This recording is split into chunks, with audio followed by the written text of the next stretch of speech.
एक मॅकबुकला डायपर घालून पाठवलं असं म्हणायला हरकत नाही. हे एक प्लास्टिकचा तुकडा जो आहे हा त्यांनी याच्यामध्ये कवर टाकून दिलेला आहे. हे ॲपलचं म्हणण्यानुसार हे कवर आहे याच्यासाठी त्यांनी दिलेलं. पण काय आता भारतीय माणसांनी येडाप काढायचा प्रश्न आहे. हे फक्त असं काढताना तुम्हाला फील यावं, एक चांगलं काहीतरी वाटावं म्हणून, याचा काय अर्थ नाही, जाऊ नॉन सेन्स. तर हा आहे आपला मॅकबुक. आपण उघडू.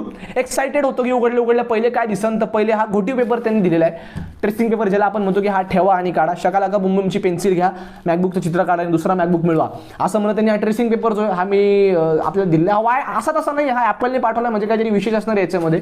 तर हा मी इस्त्री करून जरा जपून ठेवणार आहे. कागदाचा तुकडा 1.5 लाखाचा साधा विषय नाही.